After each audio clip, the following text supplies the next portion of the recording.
जेवढा आशीर्वाद देताल तेवढ्यावर बोलण्याचा प्रयत्न करेल। आजचा हा भारतीय संस्कृतीतला, वैदिक सनातन संस्कृतीतला श्रावण मास एक अनन्यसाधारण महत्त्व आहे। हे अनन्यसाधारण महत्त्व असणारा मार्गशीर्ष मास, श्रावण मास, त्या श्रावण मासामध्ये चैत्र मास, ह्या श्रावण मासामध्ये विशेषतः करून सोमवार अजून अनन्यसाधारण महत्त्व आहे। बऱ्यापैकी लोकांना सोमवारचं व्रत असतं आणि त्या असं फार दिवसानं येत असतं। श्रावणातला पहिला दिवस सोमवार आणि श्रावणातला शेवटचा दिवसही सोमवार,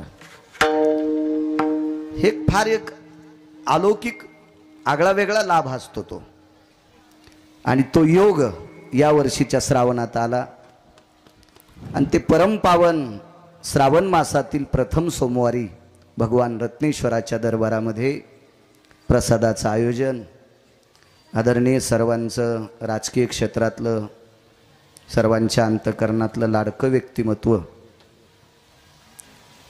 बाबाजानी दुराणी साहेब सर्वांच्या परिचित आहेत। माझा मनातला परिचय मी त्यांना फार कमी भेटलो असेल, कीर्तनातच एखाद्या वेळेस भेटी झाल्या असतील, असं काही माझी भेट वगैरे झालेली नाही। पण कीर्तनात ते कार्यक्रमात आल्यावर एकूण एकाच्या नजरेवर नजर झाली असेल। पण मी त्यांना सभामंडपाच्या बाबतीत भाऊ खूप पाहतो।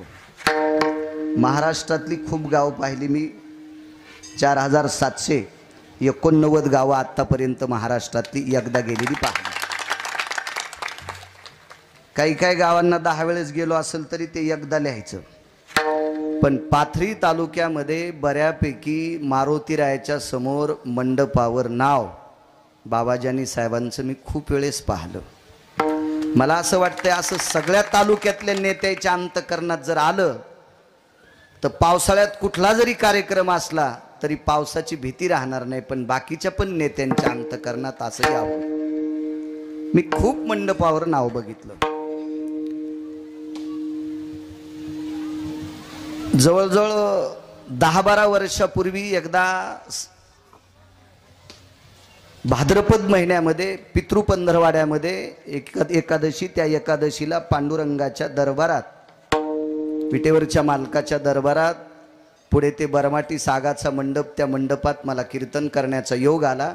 आणि तिथून येऊन इथंच गंगेच्या तीरावर या परिसरात रामायणाच्या कांडाची सांगता होती। ती सांगता असाच पाऊस आल्यामुळं कीर्तन माझं होतं त्या मंडपात, त्या मंडपावरही बाबाजानी साहेबांचंच नाव होतं। नाही तर ते झालं नसतं कीर्तन, तिथं कसं होईल। अशी बऱ्यापैकी मंदिराच्या पुढे बांधकामाचं योगदान आदरणीय बाबाजानी साहेबांनी केलेलं आहे।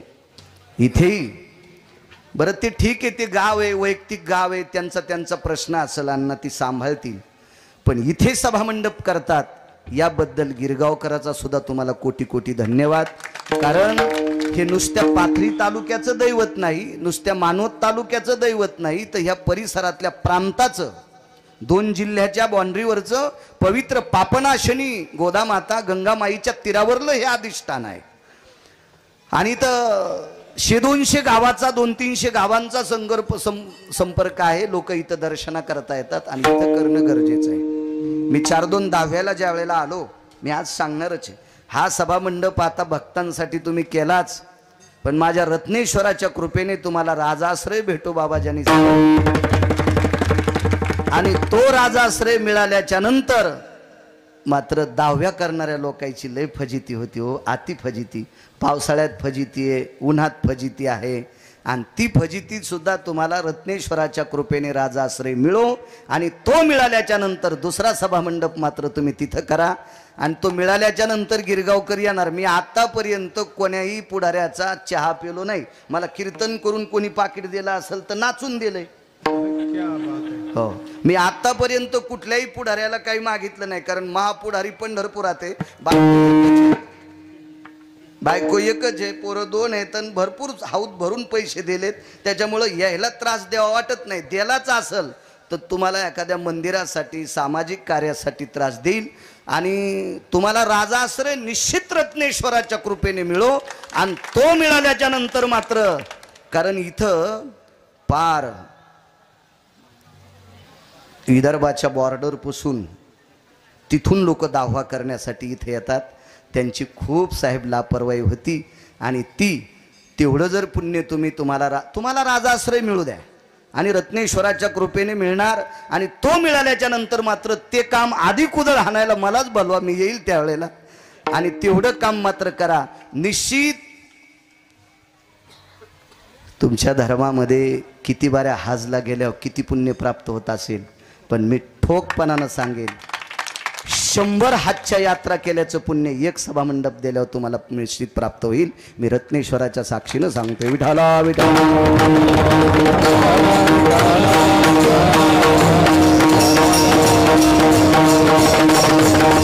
आणि हा भव्य दिव्य सभामंडप आहे. आज रत्नेश्वराची कृपा म्हणून कीर्तन होते.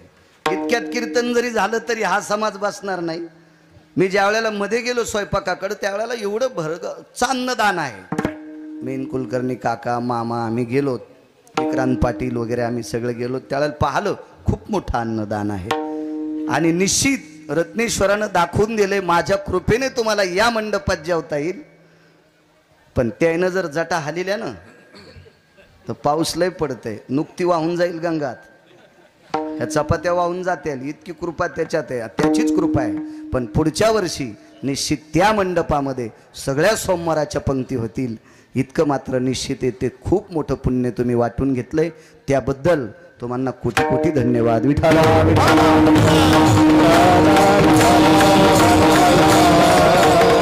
आजच्या या साहेबांच्या भूमिपूजन उद्घाटन सोहळ्यानिमित्त आणि दिवसही गोडसा पाहला. इकडे बस रे, इथं बस, इथं बस, इकडे बस. गोडसा असा दिवस पाहला तो श्रावण मासातला पहिला दिवस आहे. आणि मराठवाड्यातल्या रगील महाराजाला कीर्तनाला बोलिले. मी 1 नंबरचा रगील. जगात जर्मनी, भारतात परभणी, परभणीत गिरगावात सरबट, तिथलं मी भूत आहे. भूमिपूजनाला कुदळ हाणायला अनिलराव मी होतो, सुभाषराव मी होतो. पुढच्या वर्षी कीर्तन कोणाचं जरी ठेवलं तरी पंक्तीला मी येणारच आहे. सभामंडप मला दिसलाच पाहिजे. इतकं मात्र आहे. कोणाच्या लाईटची लाईट जाईल, कोणाच्या लाऊडस्पीकरची जाईल, पण गिरगावच्या बाळ्याची लाईट जात नाही. इतकं मात्र लक्षात ठेवा. विठाला विठाला.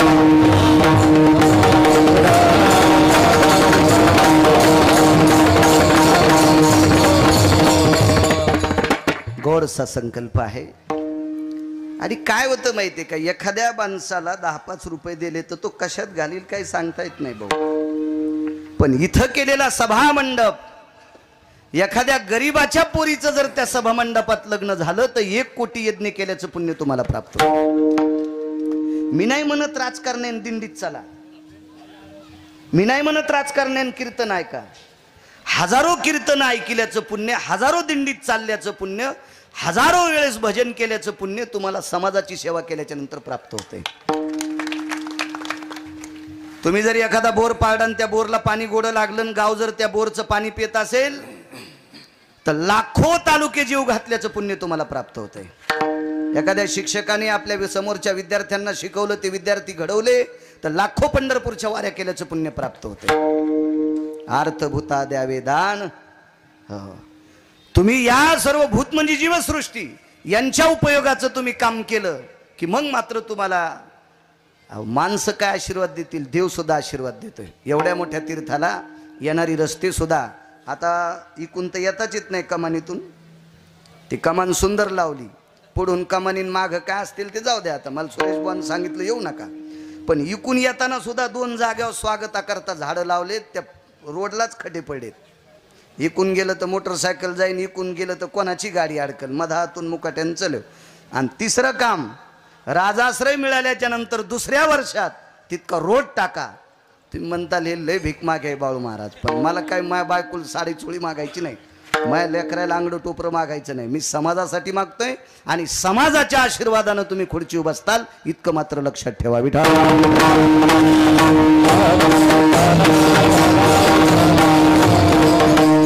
कार्यक्रमाच्या निमित्त आदरणीय सुभाषरावजी कोले साहेबांच्या वतीनं संपर्क करत होते, भेटली, त्यांनाही धन्यवाद. सुभाषाबा कोले, आदरणीय अनिलरावजी नखाते साहेब, दत्तराव माहिंदळे साहेब, श्याम धर्मे साहेब, रामप्रसाद कोले साहेब, एकनाथजी शिंदे साहेब, नारायणराव आढाव साहेब, विजय पाटील सीताफळे आणि आदरणीय श्रीयुत विष्णू काळेजी, सौ संगीता नारायणराव बधरगे, अर्चना रामराव मुळीक, याही सर्व साहेबांच्या सानिध्यातल्या या सर्व लोकांना कोटी कोटी धन्यवाद. आदरणीय मृदंगाचार्य रामभाऊ काळे आहेत, त्यांनाही धन्यवाद प्रणाम. आदरणीय सुरेश महाराज आहेत, त्यांनाही धन्यवाद प्रणाम. गाड्याभ्यासक वारकरी संप्रदायातील ज्यांचा गाथ्यावर फार मोठी पकड आहे, अभ्यास आहे, असे माऊली महाराज असतील. आदरणीय हरिभक्तीपरायण ज्यांच्यासोबत चाल म्हणलेले तौर महाराज आणि त्याकडेपासून याकडेपर्यंत भाऊचे विद्यार्थी आदी करून चोपदार हल्लार सगळी माणसं विनेकरी, मस्तक माझा पायावरी या वारेकरी संतांच्या साऊंड सिस्टीमवाल्यांना सुद्धा कोटी कोटी धन्यवाद. विठाला विठाला.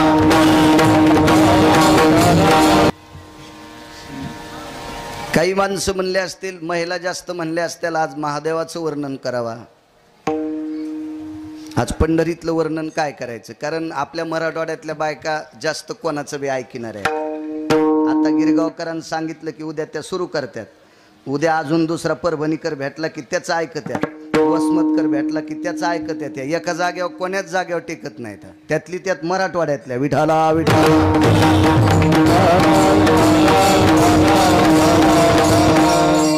काल प्रदोषाला शमीचे पानं लागतेत, एका बहादारानं बायकून सांगितलं हिवराचे नेले.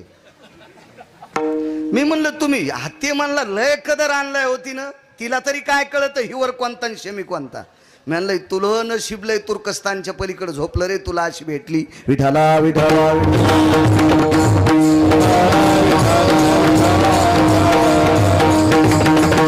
म्हणतील माणसं असं पंढरीतलं महत्व का, इथं तर भगवान शिवजीचं वर्णन, पण भगवान विश्वनाथाला, माझ्या देवादिदेव शिवशंकराला सर्वात आवडणारं दैवत कोणतं आहे तर ते पंढरीतलं आहे. मेवा सर्वांना आवडतो, शेवा नाही आवडत सगळ्यांना. प्रत्येकाला मेवा आवडतो, प्रत्येकाला शेवा आवडत नाही. पण एक लक्षात ठेवा, ज्याच्या जीवनात शेवा नाही त्याला चांगला मेवा कधीच भेटत नाही. विढाला.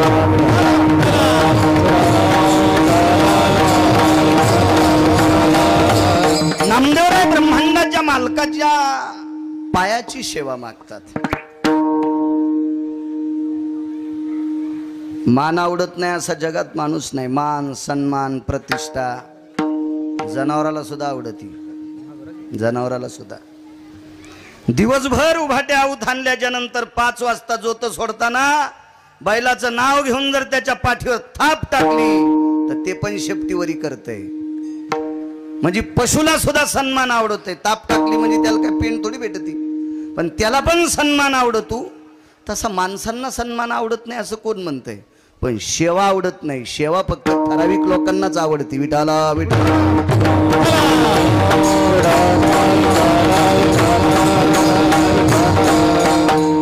मी इतकं ठासून सांगतोय, कीर्तन झाल्यावर जर बाबाजानी साहेब म्हणले महाराज 1 घंटाभर पंतराळ्या उचला बरं, तर कुठून कुठून मुंग्या निघत्यान गिरगावकराच्या.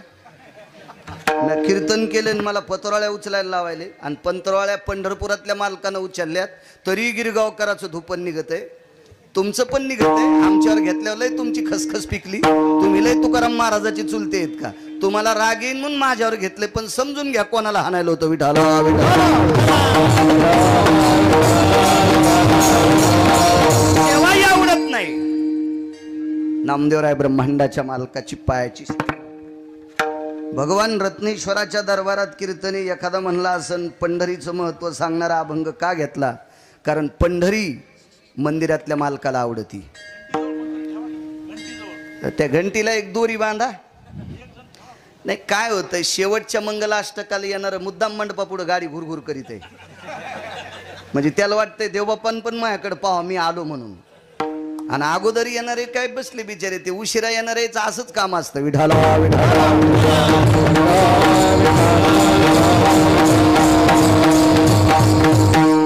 पंढरी आहे भगवान रत्नेश्वराचं आवडीचं ठिकाण आहे. तुम्ही आम्ही माऊली महाराज वाऱ्या करत असू, आपण कळाल्यावर करू, आपलं शरीर चांगलं असल्यावर करू, आपल्याला एखाद्यानं चालना दिल्यावर करू, पण वारी ही परंपराच भगवान शिवशंकराची आहे. वारी ही परंपरा भगवान शिवशंकराची, भजन ही परंपरा शंकरांची. भाऊ पक्वादे वाद्य शंकरांचे.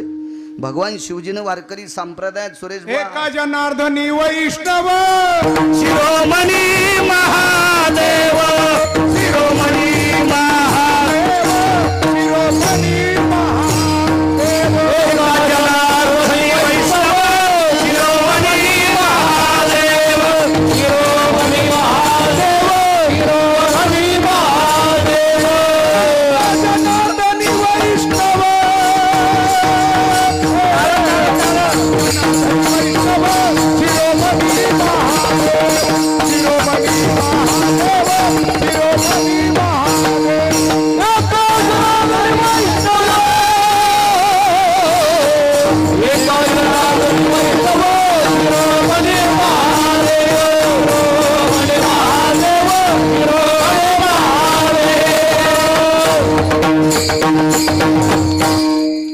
नंतर कीर्तनकार झालेत,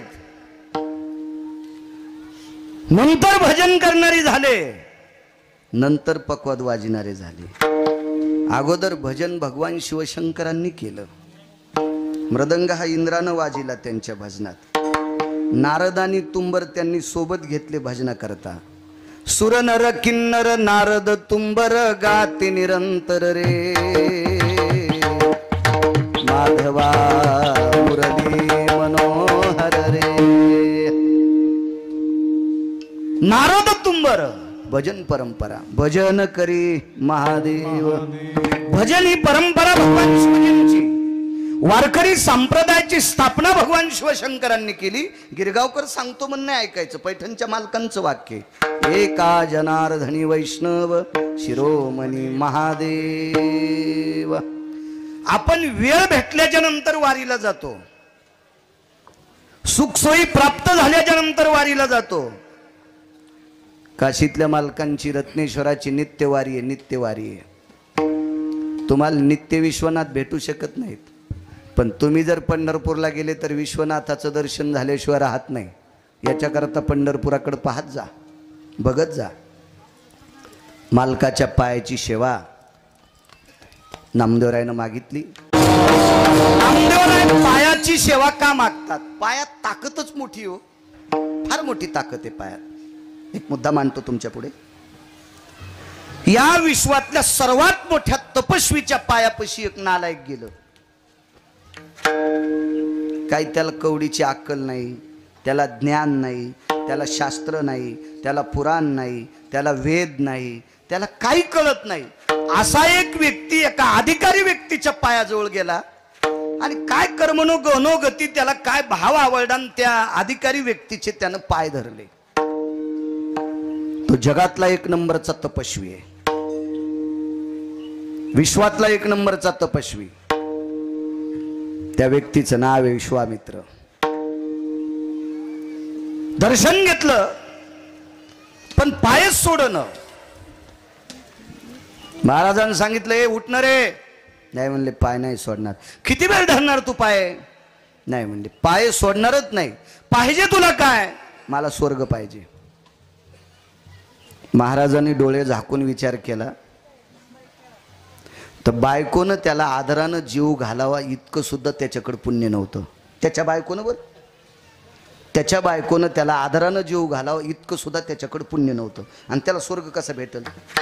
आणि बायका सगळ्याला सात्विक असतात का काय?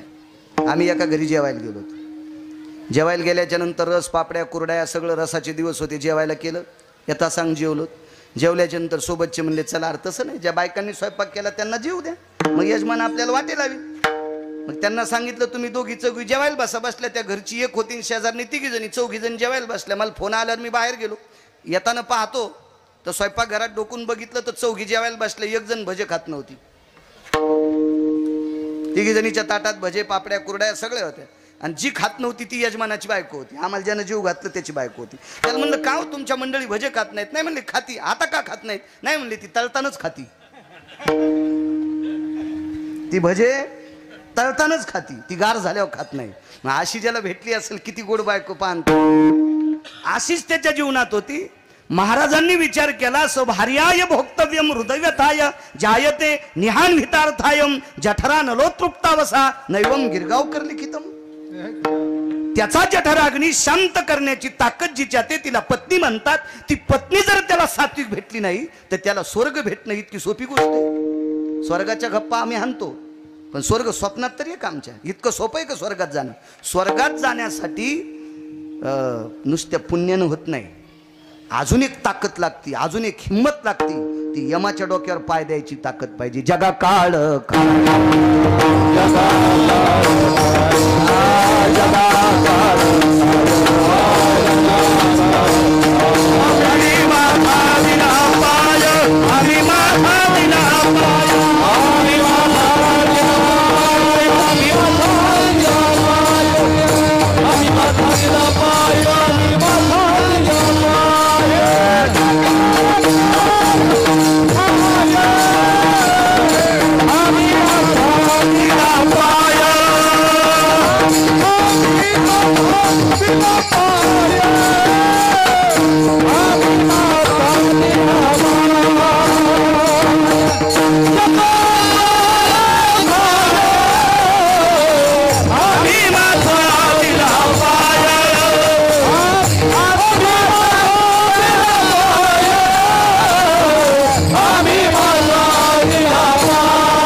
अष्टादश संत आहेत. यांच्यासाठी मोक्ष किंवा स्वर्ग हे काही शुल्लक आहे. पण तुम्ही आम्ही मोक्षाच्या स्वर्गाच्या गप्पा हाणणं मला असं वाटतंय हा पोकळ वाद असेल. तो त्यानं स्वर्गाची अपेक्षा केली. महाराज म्हणतात अरे किती मूर्ख आहेत.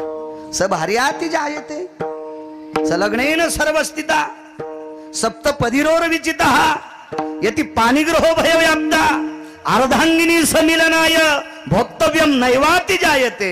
जिच्या सोबत सप्तपदीचे फेरे घेतलेस, जिच्याशी पाणी ग्रहण केलं, जी तुझी अर्धांगणी झाली, या सगळ्या गोष्टी असताना तुझ्या पोटाची अवस्था जी मिटू शकत नाही. इतकं तुझं नशीब झोपले वड्याच्या पलीकड आणि तू स्वर्ग मागतोस. मूर्ख आहेस की काय? ते म्हणला मी किती मूर्ख आहे, किती नालायक आहे, काय हे माझं काहीच बघू नका. पण पाय तुमचे धरलेत, पाय तुमचे धरलेत. असू द्या मी किती पण मूर्ख आहे. शेवटी महाराजाला राग आला. महाराजांनी त्याची कंबर धरली आणि संदेश वरी फेकलं. वरी फेकल्यावर नेमकी स्वर्गाच्या शेवटच्या पायरीला आदळला. पायाची ताकद सांगतो, पायाची शेवटच्या पायरीला आदळला. तिथे एक रगील माणूस होता.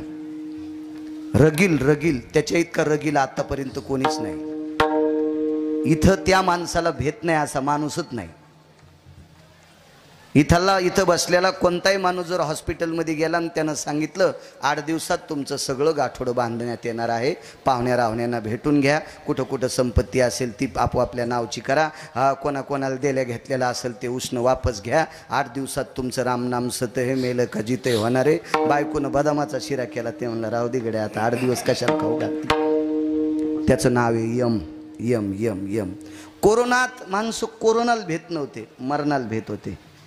आणि माणसं मारायचं काम यमाकडे. आणि तो रगील शेवटच्या पायरील. त्यानं सांगलं ते म्हणलं तुला माहिती आहे का मी कोणाकून आलोय? तू ज्यांच्याकून आला तो जगातला 1 नंबरचा तपस्वी, 1 नंबरचे तपस्वी. त्यांचे पाय धरल्यामुळं तुला इथपर्यंत येता आलं. पण माझा पाय, तुझा पाय माझ्या डोक्यावर ठेवल्याशिवाय तिथं जाता येत नाही. आणि तितकी ताकद तुझ्या पायात नाही. माझ्या डोक्यावर पाय देण्यासाठी तितकी ताकद लागते. वरून आवाज द्याला, महाराज काय रे? ते महाराजच होते. त्याचा ममुल्या कारभार नव्हता ना. कोणाच्या खिशात बसायचं, कोणी कुणा सटकायचं, काही व्हायचं, कुठं व्हायचं, तसा येडपटपणा थोडाच होता. आमच्या पुतण्याला 2-3 चाली येऊ लागल्या. लगेच म्हणला मला सरपंच व्हायचं. 3.5 एकर जमीन इकलं, 9 म्हशी इकल्या. आता नाशिकला गटार उपशी तू. त्याला म्हणलं नको रे, आपले कामं नसते, तू येडपटे. तुम्हाला आमचं खपतच नाही. म्हणलं आता कसं गार लागायले. इतका नालायक आमचा पुतण्या नाही. तुम्हाला राग येईन म्हणून आमच्यावर नाव घेतो.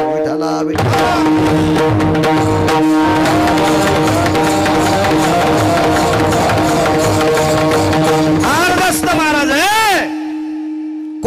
देत नाही. दक्षिणेचा राजा यम आवाज द्याला यमराज लट लट लट लट यम कापू लागला. बापरे, येऊ देत नाही. नाही म्हणे महाराज, तुमचा सन्मान आहे, आदर आहे, पण यानं माझ्या डोक्यावर पाय द्यावा इतकी याची पात्रता योग्यता नाही, याच्याकरता याला येता येत नाही. तेव्हा वापस येतो. महाराजांच्या लक्षात आला आपले पाय धरल्यावर जर हे वापस आला तर पृथ्वीवर चंद्र सूर्य तोपर्यंत आपलं नाव जातंय. त्याच्यासाठी स्वर्ग दुसरा तयार केला. एकाचे शाटीन तपिन्नली एके सृष्टीवरी सृष्टी केली, दुसरी सृष्टी तयार केली. पाय कोणाचे धरले? एका अधिकाऱ्याचे. श्रुतीनं प्रश्न केला माऊली महाराज त्याला, का रे तू महाराजाचे पाय धरून इथं आलास? ते म्हणले श्रुती माते मला काहीच सांगू नकोस, मला काही कळत नाही, मला फक्त कीर्तनात स्वर्ग ऐकिलता, याच्याकरता स्वर्गाची अपेक्षा केली, त्यांच्या पायामुळे इथं आलो, त्यांच्या पायात काय ताकद आहे मला काय विचारू नकोस, तू जाईन विचार. श्रुती खाली आली आणि महाराजांना विचारलं, महाराज तुमचा पाय धरल्याच्या नंतर बेलायक सुद्धा माणसं, लायक सोडून द्या, बेलायक सुद्धा स्वर्गात येतात, इतकी तुमच्या पायात ताकद काय? महाराजांनी सांगितलं, बाई त्याच्याच नावाची तपश्चर्या केली, त्याच्याच नावाच्या माझ्या पायात ताकद त्या दिवशी प्राप्त झाली, मी नारायणाचे पाय कायमस्वरूपी धरले. आणि तो नारायण पंढरपुरातला आहे, त्या मालकाचे पाय ज्यानं धरले त्याच्या पायात इतकी ताकद आहे की बेलायक माणसाला स्वर्ग प्राप्त होतोय. तर पंढरपुरातल्या मालकाच्या पायात किती ताकद असेल, म्हणून नामदेवराय पहिल्या कडव्यात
त्याचं भजन करणाऱ्या लोकांच्या पायात इतकी ताकद असेल तर त्या पंढरीतल्या मालकाच्या पायात किती ताकद असेल? याच्याकरता त्या पायाची सेवा नामदेवराय मागतात. मालकाचे पाय बघा, रत्नेश्वराचे पाय.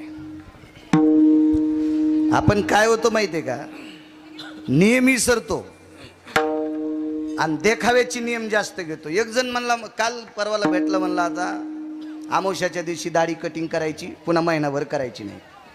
ते म्हणलं असं का? नाही म्हणलं आपला नियम आहे, श्रावण मासात दाढी करीत नाही आणि तंबाखूचे 3 तोटे खातो. तुला हाणायला पाहिजे, यम इतका हानीन सोमल्या तुला. तुझ्या दाढीचे केस इतके पवित्र आहेत का महादेव तुझ्या दाढीत बसायला? जंगळलेल्या गोचडं बसायचे नाही तुझ्या दाढीत. आणि महादेवासाठी दाढीचा त्याग करतो नुसता. तंबाखू खातू, गुटके खातू, बिड्या फुकीतू, कारखान्याचं बॉयलर पेटल्यावानी. हे नाटकेत लोक जास्त झाले. विठाला विठाला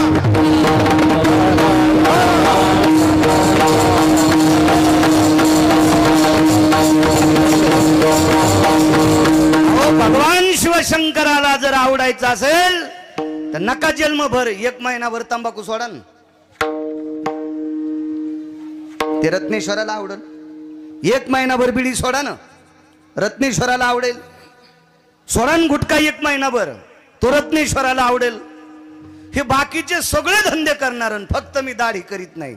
तू दाढी पेटून देईन ये मी एका दिवशी विठाला विठाला.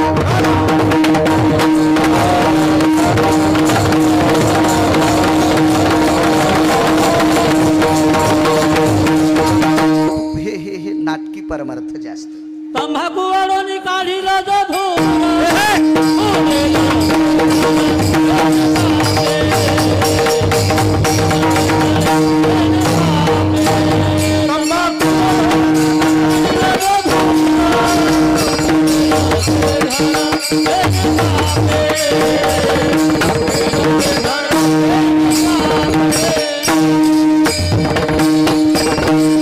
वा महाराज छान पुरावा. ही तंबाखू ओढून जो कोणी धूर काढील त्याची सोय राजे सोय. अशी सोंग नाही. इथं 10 वेळेला 4-2 बारे आलो मी. ज्याचा बाप मेला त्याच्यात पोरा सोबत आलो. इथल्या देवबाप्पानं सांगितलं काय सोडता म्हणले केळी सोडतो. 6 महिने केळी खाणारच नाही. मग गाडीत बसल्या म्हणलं तू केळी काऊन सोडली म्हणला मी केळी खाल्ल्यावर सर्दी होती. मी म्हणलं तू हा बाप भूत होऊन तू या छातीवर नाचल. तुला आशीर्वाद देतो का रे सोमळ्या. तू व्यसन सोडणं बापासाठी. इतके माणसं नाटके झाले इतके नाटके.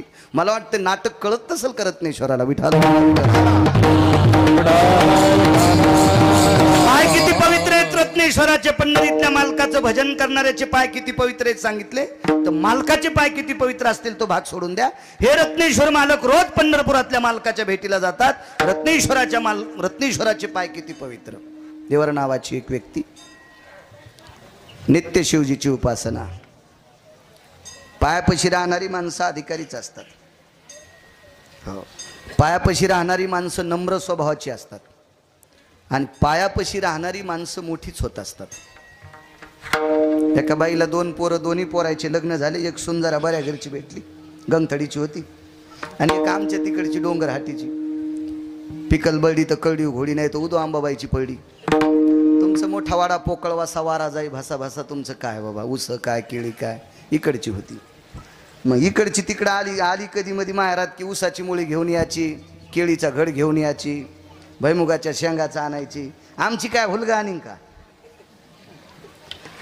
पण सासू लय शहाणी बाई बबीनं केळीचा घड आणला पाडाचा घड आणला बाई पाहणं उसाची मुळी आणली इकडं दात लावला की काठा लोक सोलतोय असा नरम ऊस आणला. मग ती एके दिवशी मला म्हणली महाराज आत्या मला जरा नीट बोलतच नाही ता. आमच्या जाऊबाई माहेरात श्रीमंत आहेत त्या काही बी आणतात. मी म्हणलं कायमस्वरूपी तू या आत्यानं जीव लावा असं तुला करायचं असेल तर पठ्याचं औषध घे. बाईन औषधाला पैसे म्हणलं रुपड्या लागत नाही. संध्याकाळी तू काम करून आली सासू जेवली की सासूची घंटाक्षी पाय दाबी जाय. महिना गेला. या गंगथडीचीनं सासूला 300 रुपयाच्या चोळीचा खन्याला तरी सासू नाव पाय धरणारीच घ्यायची. ती माझ्याकडे आली काय औषध दिलं म्हणलं काय नाही तू पैशाचं औषध आहे तिचं सेवेचं औषध आहे. सेवा होकत नसती आणि जे पैसे देत असतात का ते सेवा करीत नसते. ते निबरडग असते ताडावानी वाकतच नसते. आणि सेवा करणाऱ्याकडे पैसे नसले तरी त्यांची किंमत असते. कायमस्वरूपी सासूच्या अंतकरणात तिचंच नाव पायाची ताक. आमचं बैल सुटलं एके दिवशी पिस्तोल्या नावाचं. बंदुक्या पिस्तोल्या बैल होते 2. नाद आहे मला शेतीचा चांगला म्हणून तर इतका टकटक बोलतो. एक जण म्हणला इतकं रगिलो आणि इकडं बंद पाड्या. मी आणलं अरे सोमळ्या कव्हा बंद पाडायचं तर पाड निघला पठ्ठ्या कापसं खुरपायला. तू काय ताण घेतो शेतकरी राजा आहे म्हणलं. बंदुक्या सुटला आमचा पिस्तोल्या गेला एका माणसाच्या मकात. आता बैल बैल आहे त्याला काय कळतं का किती खावा आणि किती नास हो बैलच. हो लय बैलाला कळत नाही. या बैल का कमी आहेत का 2-2 पायाचे. आता ते बैल कस काय गड्याला म्हणलं कस काय म्हणले महाराज ते चराट खाते. कासरा खाचा नाद होता. असा चावायचं चावायचं चावायचं आणि पहाटे 3 वाजता बैल जायचा मकात. गड्याला म्हणलं अरे सांग ना ते बैलाला काही साकळ्या गिकड्या लाव ना काही. नाही म्हणले महाराज ते नाही नाही बाबा. इतका बैल त्यानं काठीनं मारला. तो बैल हसू लागला. बंदुक्या पिस्तोल्याला मारल्या. पिस्तोल्याला शहाणा. पिस्तोल्यानं दुसऱ्या दिवशी बंदुक्याचा कासरा खाल्ला आणि मग त्याचा खाल्ला आणि त्यालाही नेलं.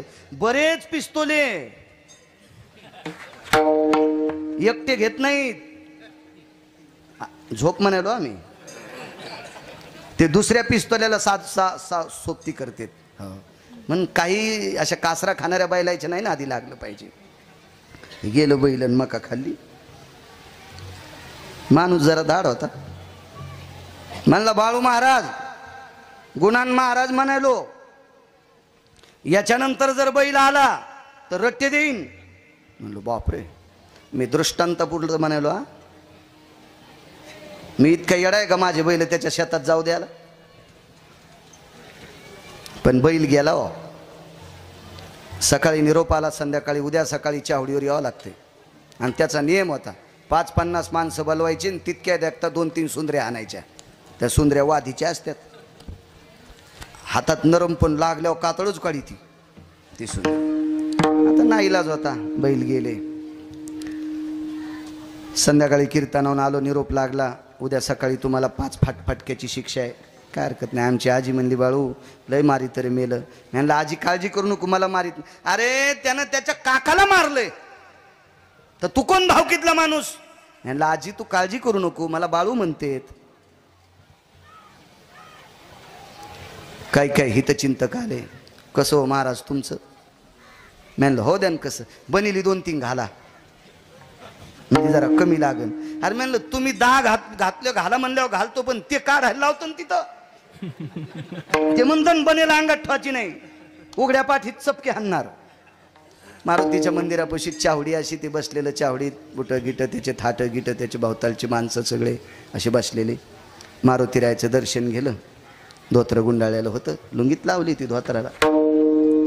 आल्याबरोबर काय म्हणले वा वा वा वा वा लय महाराष्ट्रातलं तूप खातोय. आता पाहन कसे चपके खातो म्हणले. माणसं को साधे असतात का. आग्या मोहळाच्या माश्या. ज्यानं धुपण आणलं त्याला कांदा काढू देतात आणि ज्यानं गण लावला त्याला डसत्यात. माणसं म्हणजे माणसं. अशी सुंदरी हालू लागलं बहुतेक. रबलाची सुंदरी अशी. मी वाकत गेलो आणि त्याचे पाय धरले. मी म्हणलं दादा याच्यानंतर तुमच्या रानात बैल येऊ द्या. चल चल चल हो बाई हाय कोणी तुका म्हणे पाय धरल्या नचले बळ. पाय धरल्या नचले बळ. तुका म्हणे पाय धरल्या नचले बळ. पाय धरल्या नचले बळ. पाय धरल्या नचले बळ.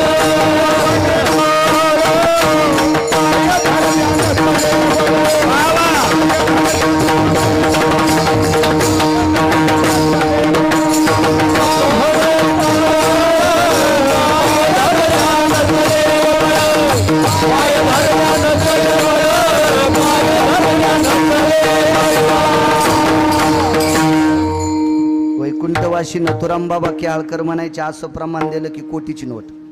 1 कोटीची नोट. पाय धरल्या नचले बळ.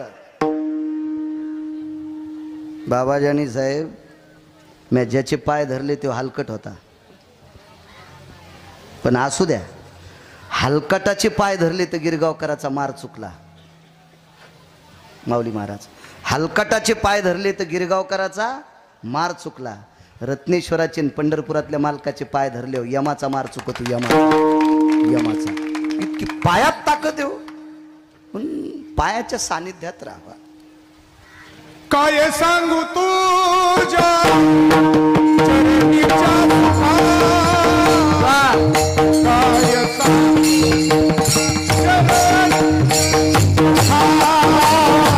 काय सांगू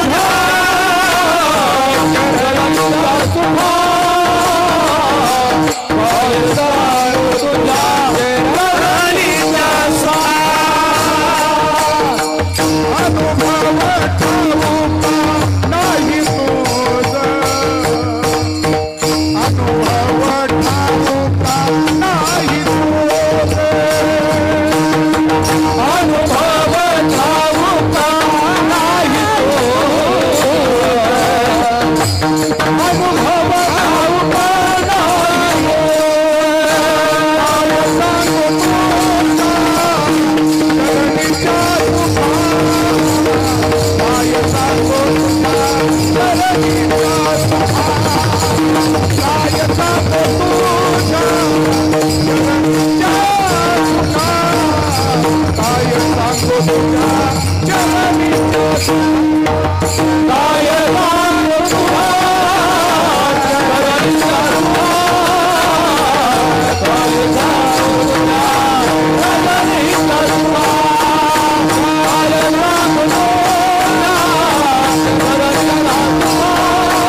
सात्विक सुख आहे तेवढं सुख त्याच्या पायात प्राप्त आहे. त्याचे पाय धरण्यासाठी जातीचा समन नाही, त्याचा पाय धरण्यासाठी पंथाचा समन नाही, त्याचे पाय धरण्यासाठी गरिबी श्रीमंतीचा समन नाही, त्याचे पाय धरण्यासाठी पुरुष किंवा स्त्री याचा समन नाही. श्रद्धेनं त्याचे पाय कोणी धरा, कोणी धरा, कोणी धरा. वारांगणीची कन्या, पुराणाच्या भाषेत तिला आवडंबरीचं नृत्य म्हणतात. आवडंबरीचं नृत्य करणारी बाई सुरेशराव, तिला प्रचलित भाषेमध्ये वेश्या म्हणतात.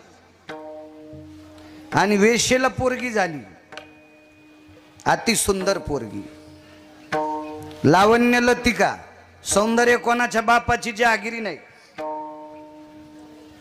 सौंदर्य एखाद्या डॉक्टरनं औषध दिल्यावर प्राप्त होते असं नाही. सौंदर्य हे मालकानं दिले, त्यानुसार अपत्याला सौंदर्य प्राप्त होत असते. त्याच्यासाठी आईबापानं तितकं कामही गोड करावं लागेल. वस्त्रदाने सुंदरपण, दुर्नात आरत्या पेटून गंगेल सोयड्यावर लेकर सुंदर होत नाहीत. वात जळून दुरण जळाला, दुरण जळून गंगेला चटका द्याला, हे अशा वाती सोडित्यात. ह्या रत्नेश्वराच्या मंदिरात गेल्यावर रत्नेश्वराच्या पाठ भीतीला पण पेडा चिटकीत्यात. देव मागून खातू का? सोंग नाही चालत. आहा, बिलकुल सोंग नाही. सात्विक सदाचारी पुण्यशील सुंदर मुलगी, आईचं जीवन मातीत गेलं, आता आपलं नकोय, जंगलात गेली. तिला शोधण्यासाठी बऱ्यापैकी नालायक गेले, नाही हाती सापडली कोणाच्या. ती पुण्यवान होती, जीवनात त्याग केला, ज्ञानोबरायची भेट झाली. धन्य कान हो पात्राजी झाली भाग्याची, नशीबवान होती. माऊली महावैष्णव ज्ञानोबरायच्या चरणावर दंडवत केला, नमस्कार केला, साष्टांग प्रणिपात केला. महाराज, जीवनाचा उद्धार होईल असं काम सांगा. ज्ञानोबरायनं सांगितलं, बाई तू वेश्येची मुलगी आहेस, तुला शास्त्र पाठ नाही, पुराण पाठ नाही, वेदाची माहिती नाही, भजनाची माहिती नाही, कोणाचं श्रवण घड नाही, कोणाची संगती घडी नाही, तू जंगलात राहिली. पण माझ्यासारखं वारकरी तुला भेटला, सोपं काम सांगतो, तू जाऊन पंढरपुरातल्या मालकाची एकदा पाय धर.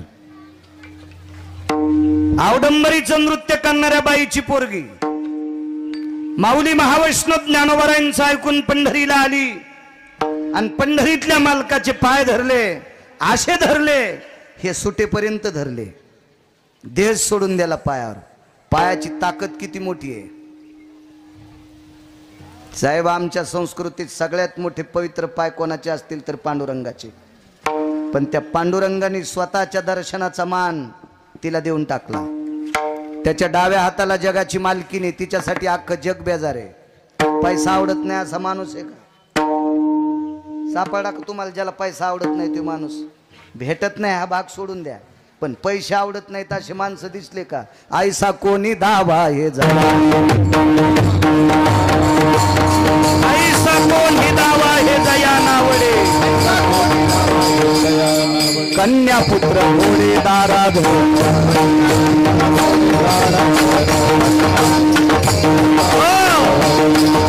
पैसा आवडत नाही माणूस, ऐसा कोणी दावा हे जया नावडे, कन्या पुत्र घोडे दाराधन. दारा म्हणजे बायको. एक जण म्हणला मी लग्न केलं नाही, मी ब्रह्मचारी संन्यासी आहे. तुला बी नाही सुटलं, नाही त्या सुटली द्रव्य माया, नाही त्या सुटली भस्मदंड छाया तरुवराची.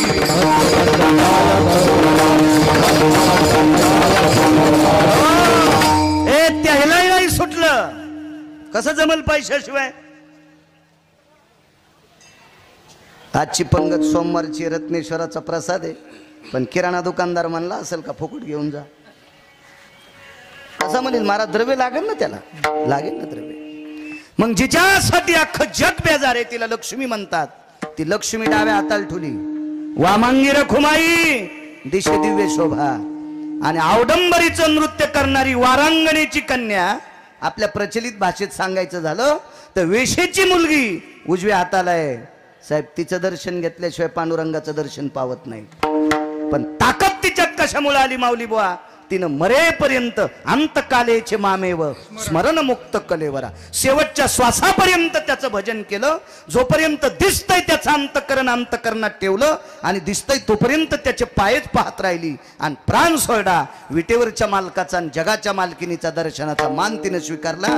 सेवा कशाची घडली? फक्त पायाची. म्हणून मालक पहिल्या कडव्यात म्हणतात,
मिनिटात पूर्णविराम करतो, कारण माणसं जेवायची तर आणि दुसऱ्याच्या घरात राहिलोत आपण. हे घर पावसाचं आहे.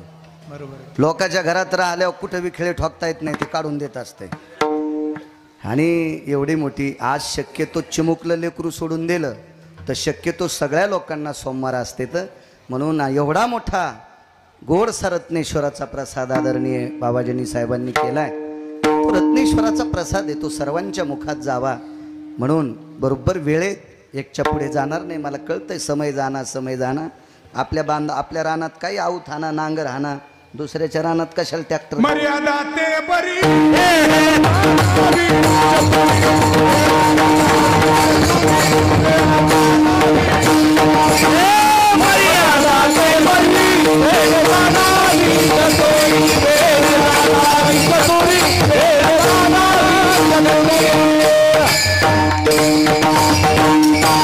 आज काय प्रमाणाचा बादशाह आहे. काय प्रमाणाला कमीच नाही. वा, आपली आपली मर्यादा असावी. काय पायातली ताकद महाराज. कानोपात्रेचं जीवन पायानं उजळलं. तुमच्या क्षेत्रातलं सांगतो बाबाजानी साहेब, तुमच्या क्षेत्रात सुद्धा मोठ्याच्या जवळ राहणारे लोक मोठेच होते. जे मोठ्याला सोडून इकडं तिकडं फिरत आहेत का ते भावऱ्यातच गुटमाळले. हो, मोठ्याला सोडून जे बाजूला गेले का ते तसेच गेले इरवाड कंस. हो, ते पाखरायलाच गवसतेत. ते काही मळणीत येतच नाहीत, खळ्यात येतच नाहीत. आणि राहिले ताटाला तर पेंढीत जातेत आणि मग उंदरायचा सोळसोळाट वळही टोकरून टाकत येत. हे रिकाम टेकडे भावताल फिरत येत काय नुसते. हे काय कामाचे नाही. पायाजवळ्याला किंमत असते. तुमच्या क्षेत्रात पण आजचं सांगत नाही मी. राजकारणातले 5 डॉन पाहिलेत. तुम्ही नंतर राजकारणात आले. पहिले डॉन जगदानंद कंद जगतपती कृष्ण परमात्मा. त्याच्यानंतर राजकारणातला डॉन झाले विदुर काका.